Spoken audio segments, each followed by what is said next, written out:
어쨌든 대차대조표 내지 재무상태표라 합니다.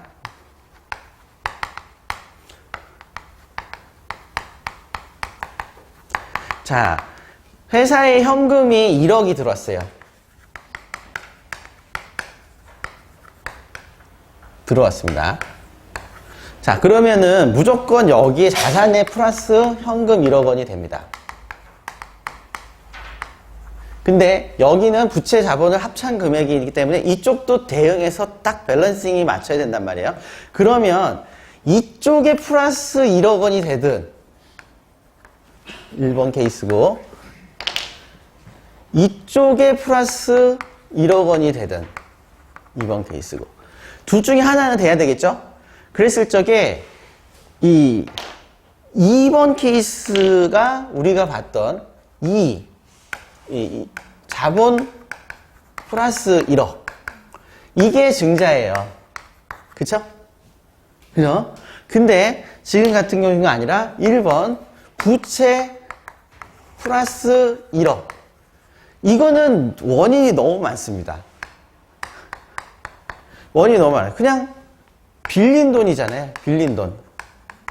근데 차입금일 수도 있고 그냥 차입금일 수도 있고 미지급금일 수도 있고 여러 가지가 있을 수 있죠. 어쨌든 부채로 잡히면 이렇게 됩니다.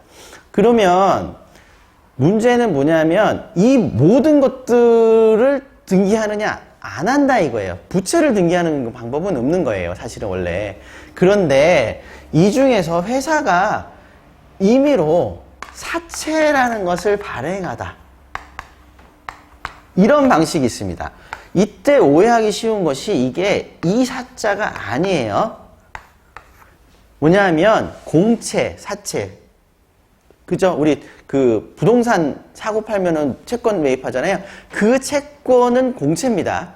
그죠? 공공기관에서 발행하는 채권이니까.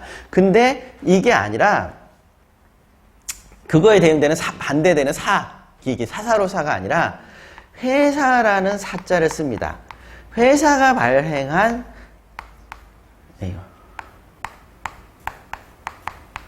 이렇게 쓰고요. 사채, 회사채라고 하고 그러면 회사의 채무는 다 사채 아니야? 라고 하기 쉬운데 얘만 특별히 이렇게 하는 이유를 여기에 증권이라는 표시가 빠져 있는 거예요.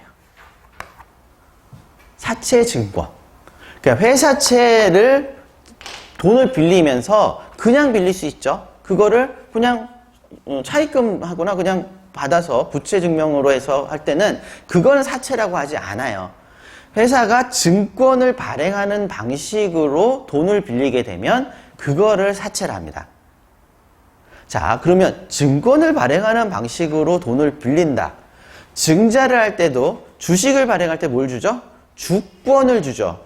증권이에요, 그것도. 증권을 발행하는 방식으로 돈을 받는데 자본금으로 받는 것을 증자라고 증권을 발행하는 방식으로 돈을 받는데 빌린 돈으로 처리하는 것을 사채라 합니다.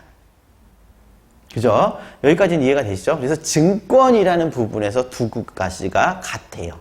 증권 발행 절차를 거치는 것이다. 돈을 받을 때 증권 발행 절차를 거친다. 자, 그러면 이 증권 발행 절차를 거치는 모든 것들이 등기 사항이냐? 그렇지는 않다라고 얘기를 해요. 왜 그러느냐? 증권을 발행을 했긴 했지만 주주가 등기부에 올라가지 않잖아요. 맞죠? 마찬가지로 사채권자가 증권을 갖고 있다고 해서 등기사항에 올릴 필요는 없어요. 하지만 우리가 간혹 중간에 앞서서 봤던 워닝 시그널이라는 얘기를 했었습니다. 뭐냐? 주식 매수 선택권이 나간 사람의 목록이 아니라 주식 매수 선택권이 나갈 수 있다. 스톡옵션이.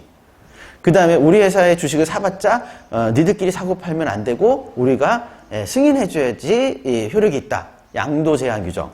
이런 것은 뭡니까? 주주 간의 거래나 아니면 추가적인 투자를 할 때 선행해서 누군가 뭔가 권리를 갖고 있는지를 봐야 된다. 왜? 주식으로 바뀔 수 있는 문제가 생기기 때문에. 그러니까 주식으로 바뀔 수 있는 권리를 누군가 갖고 있을까 봐. 아니면 주식을 갖고서 자유롭게 처분하는 것이 제한되어 있을까 봐. 이런 시그널은 문제가 됐을 경우에 등기에 올리라 했잖아요. 그죠? 주주 자체는 등기하지 않지만 마찬가지로 사채일 경우 그 사채로 머물고 나면 그냥 원금을 갚고 이자를 내면은 그만입니다. 그러니까 사채가 아무리 많이 발행이 돼도 등기하지 않아요, 원래는. 그래서 혹시 이제 문제가 됐던 무슨 옛날에 금융대란 났을 때 무슨 어디 은행의 후순위 사채 이런 얘기 많이 들으셨잖아요. 그거는 그냥 사채이기 때문에 등기돼 있는 사채가 아닙니다.